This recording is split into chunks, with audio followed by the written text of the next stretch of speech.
नमस्कार दोस्तों, स्वागत है आपका सीपी स्मार्ट क्लासेस में। दोस्तों, रोजगार समाचार के इस वीडियो में शिक्षक भर्ती से संबंधित कई खबरें हैं, तो एक एक करके शुरू करते हैं। सबसे पहले खबर लेते हैं जो उसमें टीईटी के बारे में है ये न्यूज़। तो यहाँ पे देखिए लिखा हुआ है, टीईटी फेल वालों को भी पास करा दी शिक्षक भर्ती परीक्षा। ये कमाल किसने किया है? नकल माफिया गिरोह ने ये कमाल किया है। एसटीएफ की जांच में ये मामला सामने आया है। 69,000 शिक्षक भर्ती परीक्षा धांधली मामले में जांच जैसे जैसे आगे बढ़ रही है वैसे वैसे चौंकाने वाली बातें सामने आ रही हैं। पता चला कि नकल माफिया ने ऐसे अभ्यर्थियों को भी परीक्षा पास करा दी जो टीईटी तक में उत्तीर्ण नहीं हो सके। गिरोह के कब्जे से मिली डायरी में लिखे नाम वाले परीक्षार्थियों से पूछताछ में यह बात सामने आई है। शिक्षक भर्ती परीक्षा धांधली मामले में गिरफ्तार कर जेल भेजे गए नकल माफिया गिरोह सरगना केएल पटेल समेत अन्य के कब्जे से डायरी बरामद हुई थी। उसमें कई अभ्यर्थियों के नाम थे जो न सिर्फ शिक्षक भर्ती परीक्षा में पास हुए थे बल्कि उन्होंने अच्छे खासे नंबर भी हासिल किए थे। और इस तरह के लोगों की एक सूची मैंने भी एक वीडियो बनाकर अपलोड किया था, जिनके नंबर बहुत ज़्यादा थे लेकिन टीईटी में नंबर उनके बहुत कम थे। यहाँ तो टीईटी फेल वाले को ही पास करा दिया। अब इस तरह के 3 अभ्यर्थी जेल जा चुके हैं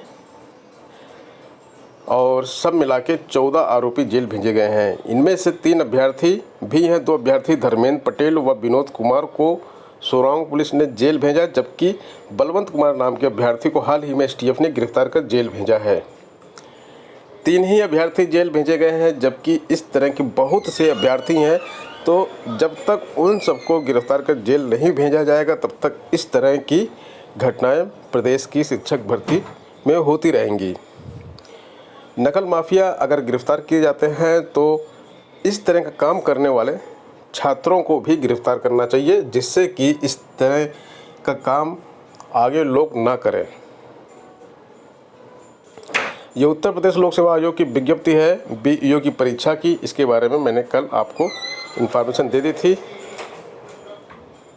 यूजीसी ने क्लियर कर दिया है कि अगर अंतिम वर्ष की परीक्षाएं नहीं दी जाएंगी तो आपकी डिग्री मान्य नहीं होगी, क्योंकि आजकल देखिए परीक्षा ना देने के लिए धरने प्रदर्शन किए जा रहे हैं।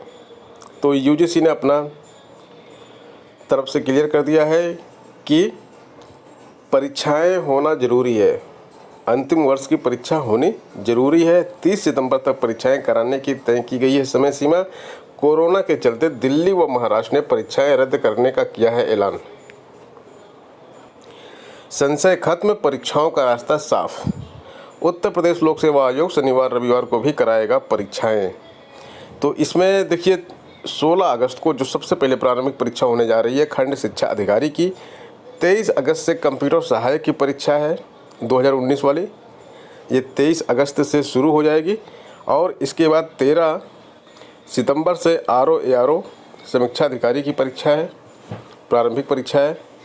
22 सितंबर से सम्मिलित राज्य प्रवर अधीनस्थ सेवा मुख्य परीक्षा है। 11 अक्टूबर से पीसीएस प्री 2020 परीक्षा है, 11 अक्टूबर को ही होगी, एक ही दिन की परीक्षा है ये। 15 अक्टूबर सहायक वन संरक्षक क्षेत्रीय वन अधिकारी मुख्य परीक्षा 15 अक्टूबर से शुरू होगी।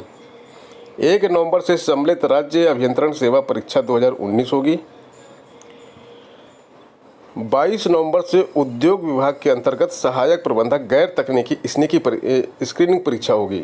फिर 6 दिसंबर से होगी खंड शिक्षा अधिकारी मुख्य परीक्षा। तो 2020 के अंदर ही खंड शिक्षा अधिकारी की दोनों परीक्षाएं हो जाएंगी। 22 दिसंबर से समीक्षा अधिकारी सहायक समीक्षा अधिकारी मुख्य परीक्षा 16 होगी। 22 जनवरी 2021 से सम्मिलित राज्य प्रवर अधीनस्थ सेवा मुख्य परीक्षा होगी। 13 फरवरी से सहायक वन संरक्षक अधिकारी की मुख्य परीक्षा होगी। तो ये परीक्षाएं इस तरह से कैलेंडर इसको फाइनल किया गया है। कुछ डेट इसमें चेंज की गई हैं, बाकी डेट वही है। बीईओ परीक्षा शुरू होने के बाद भी 15 मिनट तक आप प्रवेश कर पाएंगे परीक्षा भवन में। 12 बजे ये परीक्षा शुरू हो जाएगी और 12:15 तक भी अगर कोई आता है तो उसको प्रवेश दिया जाएगा। वो इसलिए क्योंकि कोरोना काल इस समय चल रहा है और आने जाने में दिक्कतें हो रही हैं। ऐसा लोक सेवा आयोग पहली बार कर रहा है। इसके पहले परीक्षा शुरू होने के बाद कभी भी प्रवेश परीक्षा हाल में नहीं मिलता था। 11 PCS अभ्यर्थियों के इंटरव्यू की तारीख बदल दी गई है और इन अभ्यर्थियों का इंटरव्यू 19 से 21 अगस्त के बीच लिया जाएगा। आयोग ने यह निर्णय अभ्यर्थियों के प्रत्यावेदन पर लिया है। इसके तहत 19 अगस्त को 4, 20 अगस्त को 3, 21 अगस्त को 4 अभ्यर्थियों का इंटरव्यू लिया जाएगा। वहीं 21 अगस्त को इंटरव्यू देने वाले 4 अभ्यर्थियों को समस्त शैक्षिक दस्तावेजों के साथ कोरोना नेगेटिव प्रमाण पत्र साथ लाने का निर्देश दिया गया है। कोरोना नेगेटिव प्रमाण पत्र लाए बिना इंटरव्यू में शामिल होने का मौका नहीं मिलेगा। आयोग के अनुसचिव वीरेंद्र मणि त्रिपाठी ने बताया कि जिन अभ्यर्थियों के इंटरव्यू की तारीख में बदलाव किया गया है उनके लिए पुनः साक्षात्कार ज्ञापन जारी नहीं किया जाएगा। परीक्षार्थियों को अगले सप्ताह से मिलेंगे हाई स्कूल के अंक पत्र। यूपी बोर्ड हाई स्कूल के अंक पत्र जो है अगले सप्ताह से बांटना शुरू कर देगा। कोरोना संकट से पर्याप्त कागज न मिल पाने से प्रिंटिंग में लगा है समय और जिलों में पहले ही पहुंच चुके हैं इंटर के अंक पत्र। तो अब हाई स्कूल के अंक पत्र भी अगले सप्ताह से पहुंच जाएंगे और 15 अगस्त के बाद इनका वितरण भी शुरू हो जाएगा। अब प्रिंटिंग प्रेस की समस्या थी, पेपर उपलब्ध नहीं था, इसलिए थोड़ा लेट हुआ है। परीक्षा के विरोध में क्रमिक अनशन जारी रहा। इलाहाबाद विश्वविद्यालय में छात्र क्रमिक अनशन कर रहे हैं परीक्षा होने के विरोध में। यह परीक्षा नहीं देना चाहते हैं और कोरोना का बहाना है कि कोरोना संक्रमण इसमें चल रहा है, इसलिए परीक्षाएं ना कराई जाएं। तो ये क्रमिक अनशन कल भी जारी रहा और ये सारे छात्र क्रमिक अनशन में शामिल हुए। PhD की सीटें इलाहाबाद विश्वविद्यालय में बढ़ गई हैं और 5 विषयों में सीटें बढ़ी हैं। मातृभाषा हिंदी समेत 5 विषयों में सीटों की संख्या बढ़ा दी गई है। इसी के साथ कुल 39 विषयों में इलाहाबाद विश्वविद्यालय और कॉलेजों में सीटों की संख्या अब 574 से बढ़ाकर 634 कर दी गई हैं। इलाहाबाद विश्वविद्यालय के प्रवेश प्रकोष्ठ की तरफ से 28 जुलाई को क्रेट 2020 के लिए आवेदन की प्रक्रिया शुरू हो गई है। आवेदन की अंतिम तिथि 28 अगस्त निर्धारित की गई है। इस दौरान मातृभाषा हिंदी समेत 4 ऐसे विषय थे जिनमें विश्वविद्यालय में एक भी सीट नहीं थी। प्रवेश प्रकोष्ठ के सदस्य डॉक्टर शैलेंद्र राय ने बताया कि फिजिकल एजुकेशन में 4, म्यूजिक एंड इन्फॉर्मिया में म्यूजिक एंड परफॉर्मिंग आर्ट्स में 8, हिंदी में अधिकतम 18 और कॉमर्स एंड बिजनेस एडमिनिस्ट्रेशन में 6 सीटों के लिए आवेदन मांगे गए हैं। अब तक इन विषयों में सीटों की संख्या 0 थी। कॉमर्स एंड बिजनेस एडमिनिस्ट्रेशन में 12 सीटों से बढ़ाकर 30 सीटें हो गई हैं। इसके अलावा बायोकेमिस्ट्री में सीटों की संख्या 13 से घटकर 6 कर दी गई हैं। तो बायोकेमिस्ट्री में 13 से 6 हो गई हैं। कॉमर्स एंड बिजनेस एडमिनिस्ट्रेशन में 12 से बढ़कर 30 हो गई हैं। इन 2 में परिवर्तन किया गया है और बाकी जो 0 सीटें थीं जिन विषयों की, उनमें सीटें दी गई हैं, जिसमें से सबसे ज़्यादा इम्पोर्टेंट हिंदी में है। 18 सीटें यहाँ पे दे दी गई हैं। म्यूजिक एंड परफॉर्मिंग आर्ट्स में 8 सीटें दी गई हैं, बड़ी बात है ये। फिजिकल एजुकेशन में भी 4 सीटें दी गई हैं। तो जिन छात्रों को इनमें PhD करना है इन विषयों में, वो इलाहाबाद विश्वविद्यालय में आवेदन कर सकते हैं।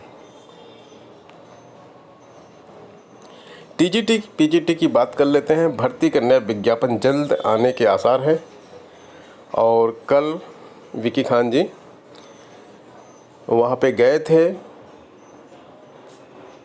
सचिव से मिलने गए थे और इन्होंने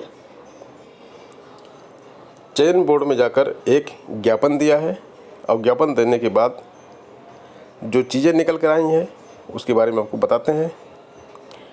विज्ञापन न आने व अन्य मुद्दों को लेकर प्रतियोगियों ने सोमवार को चयन बोर्ड मुख्यालय का घेराव किया। उप सचिव की ओर से उन्हें आश्वस्त किया गया कि सॉफ्टवेयर तैयार किया जा रहा है, 1 माह में प्रक्रिया शुरू होने की उम्मीद है।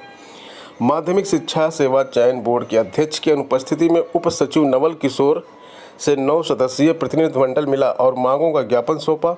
उप सचिव ने बताया कि नए विज्ञापन को लेकर काम तेजी से किया जा रहा है, सॉफ्टवेयर तैयार हो रहा है। उम्मीद है कि 1 माह के अंदर नया विज्ञापन जारी किया जाएगा।